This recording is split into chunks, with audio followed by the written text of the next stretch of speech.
session is set to get underway, and surely it is the most important and most anticipated bout in Olympic wrestling history. This man, Alexander Karelin, wants to set Olympic history. He wants to be the first four-time Olympic champion in this sport. He's already been the first three-time Olympic champion. If Rulon Gardner could beat this man, how much of an upset would it be, Jeff?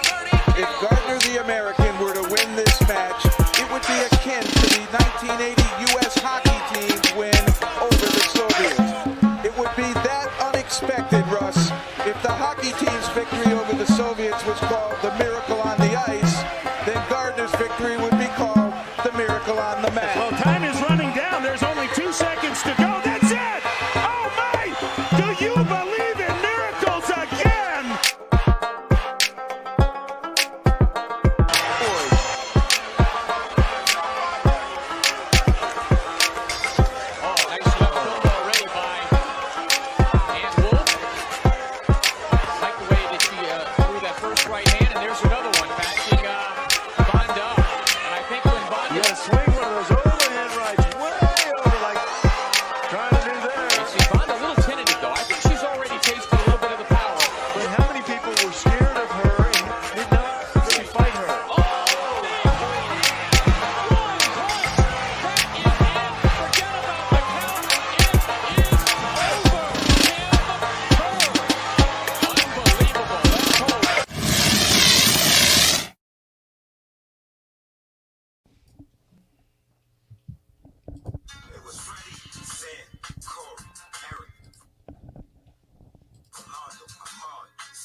Welcome, fam.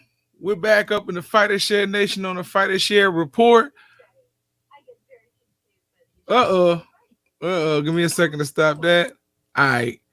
Hey, man, I had to share that one. When I saw that, I was like, what better way to kick off the show? We can say all we want, but images speak much louder than words. Those are facts. Indeed. We got a good show for everybody. Hope y'all really enjoy this. Hey, anything you want to say to get us kicked off, Badger? Hey, man, it's therapy time, baby. Let's do it. You know, when I want you to be long-winded, then you just like to the point. Just to the point. I'm sure I can indulge you at some point during this this friendly debate that we're gonna have. He said indulge. All right. Well, ain't no need to prolong the agony. Let's jump right into On My Grind. Hey, On My Grind, UFC 250 coming up. The biggest match of the night that they're really talking about is obviously she calls herself the Lioness, coming out of the den, coming out on the hunt. You got Amanda Nunes versus Felicia Spencer. What do you know about Felicia Spencer? Hey, man, listen, if she wasn't fighting Amanda Nunes, I might be pulling for her, man. I know she used to live, or she currently resides in Orlando, went to UCF, where I spent my first 2 years. Go Knights. Not really. But yeah, man, I watched Felicia Spencer fight against Chris Cyborg, and I was impressed at how strong her chin was. I don't know if they imported that from Canada with her, but she can take a beating, and that's what's going to happen Saturday night. This fight is tailor-made for Amanda Nunes. I like Octavia Spencer. She has a great ground game. But, man, listen, having met Amanda Nunes in person and shook her hands and kind of sized her up, she's no joke, man. She is no joke. Spencer's tough, very tough, but that's going to be her undoing. But I like the fight. It could go 3. I don't see it, but I like the fight. We'll see who has more ring rust. Nunes has been gone for a while, so it'll be interesting to see what she looks like on the main event stage on Saturday. She's one of those interesting fighters. From what I hear, even when she's going, she's always training. She's always in fighting shape, and it's going to be interesting. I'm looking forward to this one. I hate to say it. I know Felicia Spencer's 8-1, so she has a good record. But I hope this is not.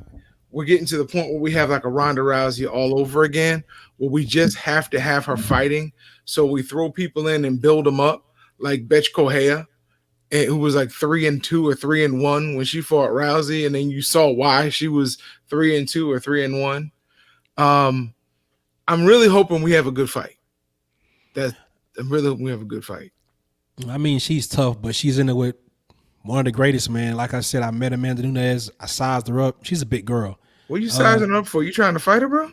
Nah, I'm sizing up because she's a fighter first. And I'm looking at her, bro, and she's the real deal, man. So it's going to be interesting.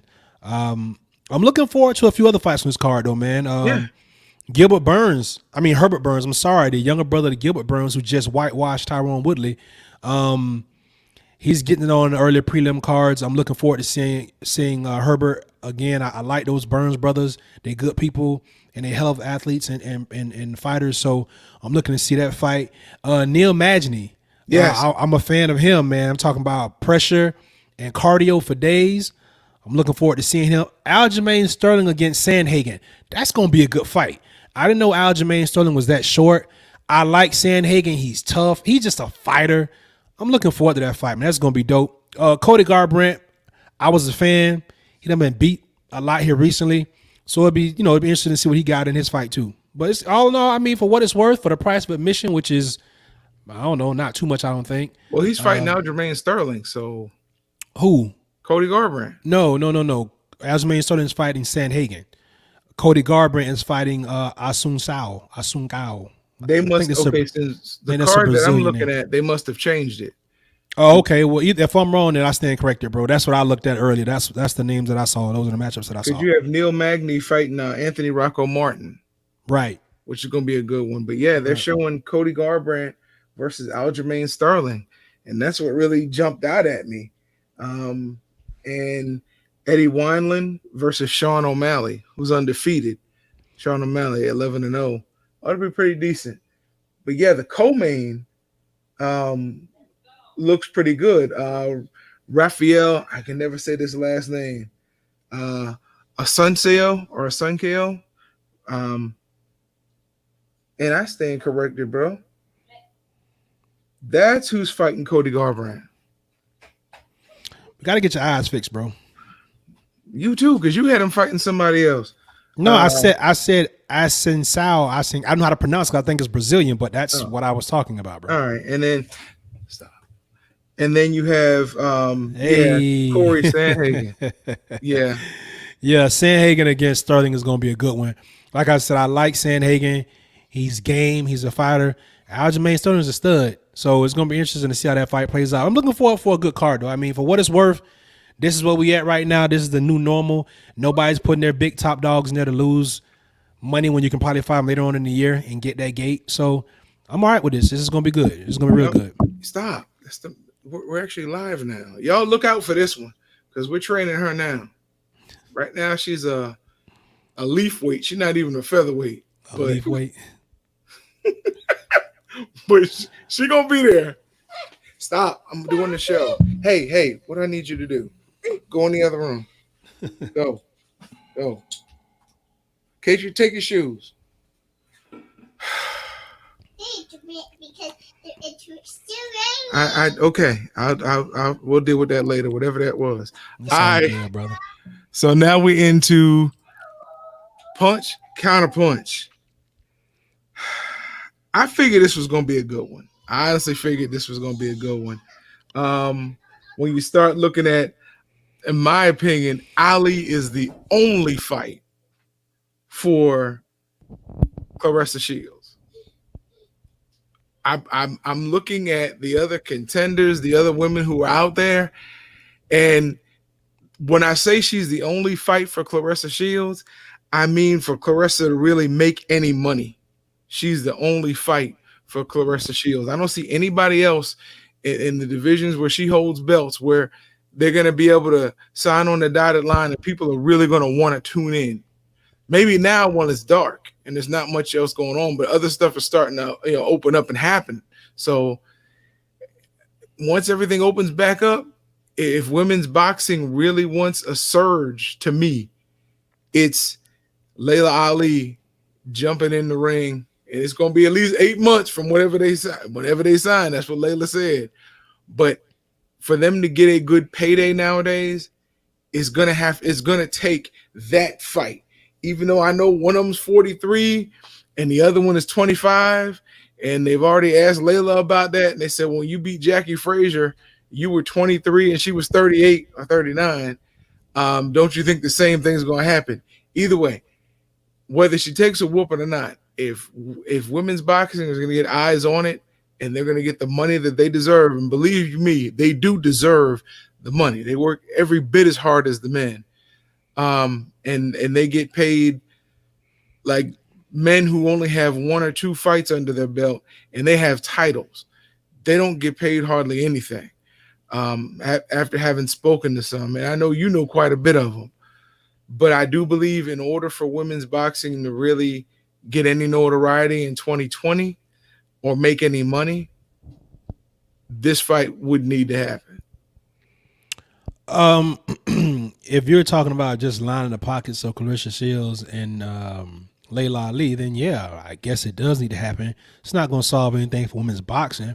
Women's boxing is problem. They don't market very well. Correct. They haven't learned anything from the UFC or mixed martial arts for that matter. Or wrestling.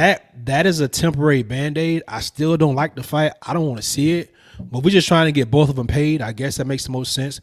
But it's also disingenuous. You got so many girls so many women that put in effort to get here. You're going to throw Layla Ali in the mix.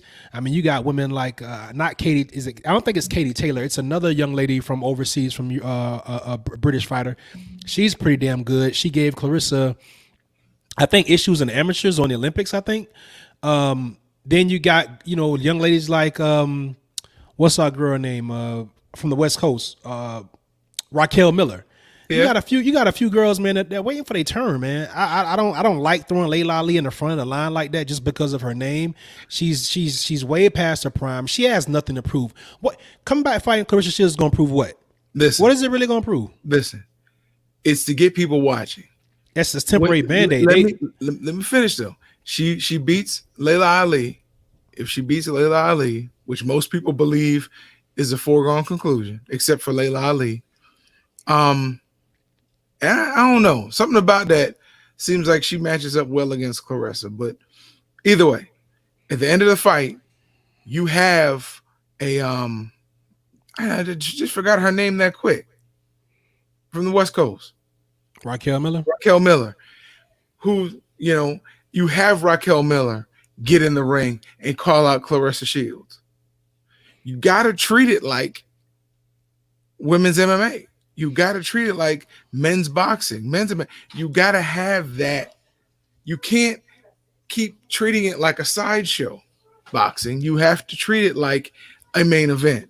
So you have Raquel Miller get in the ring after the fight. And I'm not saying she has to push her, but what I'm saying is she has to get in her face and call her out. Bro, listen, this is not wrestling. You just completely destroyed your own viewpoint. Not treating it as a sideshow, putting a 43-year-old mom in there is treating like a sideshow. She's no longer active and she's no longer even competitive. Why is she in there? And more importantly, it's a sideshow. And I was having somebody come in. You didn't say that when the venue did MMA. No, I said how was that a sideshow? I said it's a sideshow by having Claressa fight a woman 18 years her senior. That's a sideshow. Who else is she going to make any money? I just named 2 other women. Listen, and make money. You have to make she's money. She's gonna get paid what she's gonna get paid regardless, bro. period. And last time I checked, ain't nobody give a damn when Layla Ali was fighting either, did they? She didn't break any. She got a name. She didn't break any box office records, bro. She didn't set any records. She wasn't on Wheaties. She wasn't on a. She wasn't on a Wheaties box. She wasn't an American icon or a star. She did nothing. She did get a Wheaties box. And listen, she was not an icon, bro. She was a name and she could fight her ass off, and that was great to see. Right. But she didn't carry women's boxing, bro. All right. Nobody was checking. Get off your soapbox, because people still hear the name Layla Ali, and they're talking about that even on some sports radio shows. So that must mean her name means something still. So for Claressa Shields, it would be money in her pocket and an opportunity to announce who her next challenger would be. And that's the problem with combat sports. Only in combat sports, no other sport, do you get people that are 18 years your senior supposedly competing at a high level. This is a farce. Listen, just wake me up when Tom Brady throwing the rookies. Wake me up when the fight happens. Okay, I will. And they changed the rules for Tom Brady too. Don't forget that. Oh, I didn't say they didn't. I did not. Well, guess what? They can't do in boxing. They can't change rules for her. Yeah, I said it. Yeah, I said it. Watch, they might. Israel is the only fight, and this is my opinion, Israel is the only fight left for John Jones. John Jones is not excited about fighting any other light heavyweights, any other 205s. He's even looking at, honestly, he made the statement, I'll step aside, relinquish the belt, and you can let the number 1 and number 2 contender fight for it. There's no other challenge in his mind. There's nothing for him to get up for in that division. The only fight to him that really would make sense, and he doesn't want to wait on it, so he's not really calling it out. It's Israel doing most of the talking now, is Israel Adesanya, who says he would definitely go up to 205 and beat John Jones. I think it will be an interesting fight. I don't know that Israel can beat John Jones, but I think it would be an interesting fight, and it would be a fight that people would pay for. I agree with you about Francis Ngannou. Even though Adesanya says that John Jones would definitely beat Adesanya, John Jones would definitely lose to, Adesanya said John Jones would lose to Ngannou, which I don't believe. Is that what he said? Yes. Adesanya said, having spoken with Francis and gotten with him since the loss to Stipe, he's talking about how much more Francis Ngannou has now as far as technique and stamina, and he's changed his training regimen and all this stuff, which we haven't seen. We have not seen that. So I can't say he's right or wrong. It looks like he's wrong from what we've seen from what I've seen from Ngannou, but he's the one saying that that he would beat Jones and Adesanya would beat Jones. So I guess it's the Nigerian contingent coming for John Jones. Yeah, I don't even know how to feel about this topic. This is the only fight for John Jones. Well, look, John Jones can just retire. He doesn't need to fight anybody, to be completely honest with you. But you made a good point last night on the Beatdown, which is every Monday, Tuesday, and Thursday at 11 p.m. You said that John Jones is only 33 years old, so he still has years left in the tank to where he'd want to fight. 32, I'm sorry. Mm-hmm. He still has years in the tank. So if that's the case, he can wait and let this fight materialize. I think that, listen, Adesanya wants the payday. Right. I'm not so sure he could beat Jones either. And as a matter of fact, there's still a couple of guys at middleweight I'd like to see Adesanya fight, and there's a lot of guys at light heavyweight I'd like to see Adesanya fight before he fights John Jones. Well, if he's going to fight John Jones, why not make him earn it? Well, he said that he wants to clean out the division before he goes up. So that could be a couple more years. I don't see Jones waiting around for that. Yeah, exactly.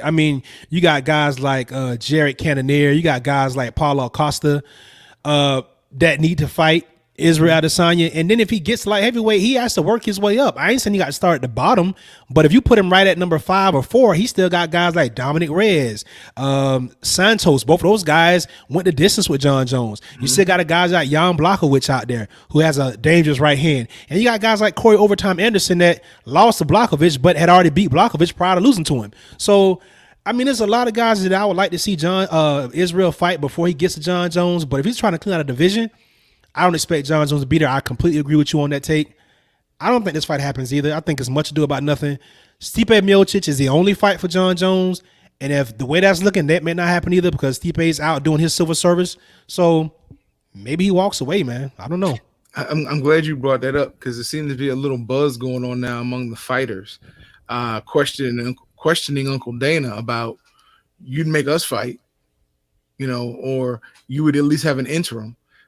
Even Ben, I can't remember his last name. He was the new to the UFC. Ben Askren made that statement. He's like, every other division you have an interim heavyweight champion.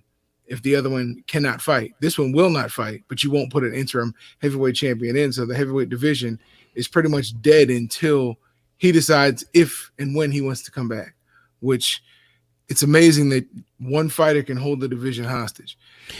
Hey, interesting that you brought up Ben Askren's name. I meant to mention that to you last night on the show. That's who Mighty Mouse was traded for. Yeah, I couldn't remember it. And when I saw him, it came back to me. Yeah. I wonder, look how that trade worked out. Yeah. Well, it's a good thing we got to this point. Hashtag CBM. Couldn't have been me. Y'all give us a second while I bring this up. We'll be right back in a minute.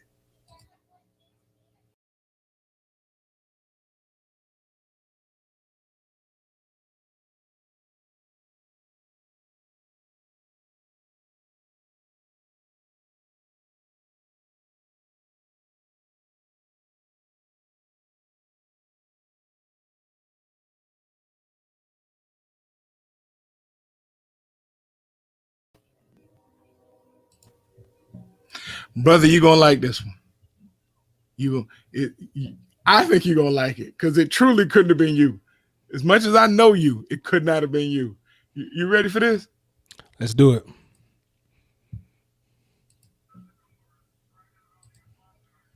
Boom.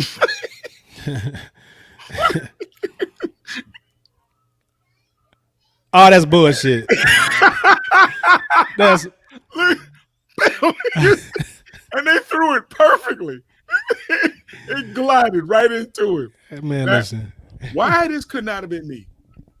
First of all, I'd have dropped the mic, picked up the bottle, and threw the Hennessy bottle back in the car. Especially when I looked myself, it was empty. I mean, hey, this is bad on so many levels. Well, look, if I were a news anchor and I was reporting live on the scene, then it probably could have been me because I wouldn't have seen the car coming. I would have been hit in the back with something.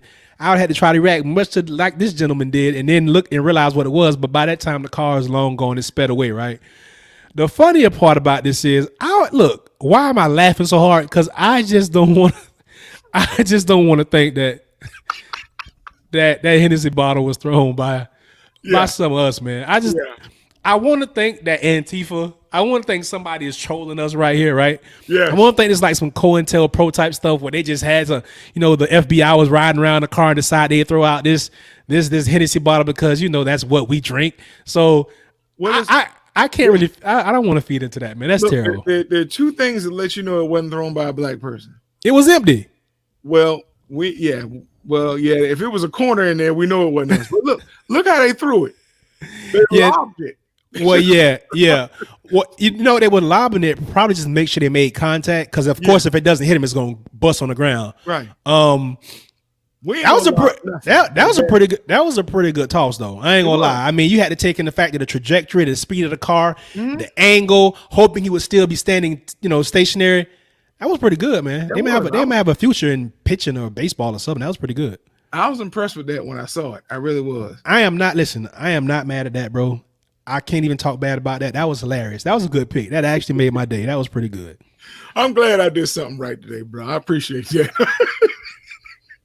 I saw it. I was like, they couldn't have been black because we're not going to spend the time to think if I throw it now, my car will clear before it hits him.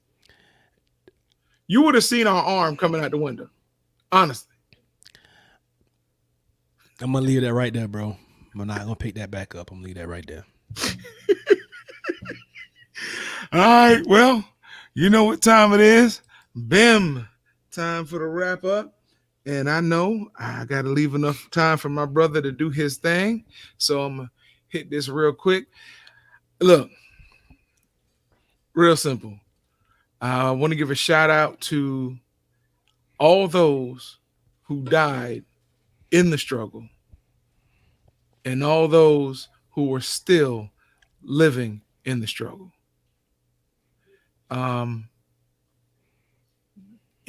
It's an interesting situation when you see people who tell you things don't exist that you face every day. But they tell you that to break you down. If you believe it, it will break you down. If you keep your head up and you keep your wits about you and you keep looking for solutions, because if I'm in charge and things are working out for me, why would I relinquish anything for you either? If I stole, fought, killed, robbed, manipulated to get on top, why do you think I'm just going to turn it all over to you? Shout out to my wife, my daughter, my mom. I'm not going to get too deep on this thing, man. I'll just keep it simple. Like MLK said, rioting is the voice of the voiceless, or something along those lines. The majority likes to talk about looters and rioters and how they are thugs and criminals. It's so sad they forget that they were just doing these same things 40, 50 years ago. These people were protesting not being able to go outside, not being able to go get a drink, not being able to go get a haircut. And they marched to the Capitol with fully armed to the teeth. And nobody said nothing. We out protesting in the streets, and now we all this. Could you imagine how this would have turned out if we would show up armed to the teeth like them? About just being able to go outside? We're talking about a man that won't get his life back. I'm not saying I condone the looting and the burning, but I understand it. And because I understand it, I'm silent on it. And those buildings and possessions can be replaced. George Floyd can get his life back. Ever. And for all of my majority counterparts and contemporaries out there, all this that we do, we learn from you. Start with the Boston Tea Party. It wasn't about the tea, was it? It wasn't about the tea. It was the message that it sent. So that's all I got, man. Listen, shout out to everybody that rock with the Fighter Share Nation, everybody that supports us for chiming in. The Beatdown catches every Monday, Tuesday, and Thursday at 11 p.m. And the Fighter Share every Wednesday and Sunday at 7 p.m. So that means Sunday, 7 p.m. The Wednesday after that, 7 p.m. And every Wednesday and Sunday after that at 7 p.m. And that's all we got, man. Fighter Share Nation, y'all. We out of here.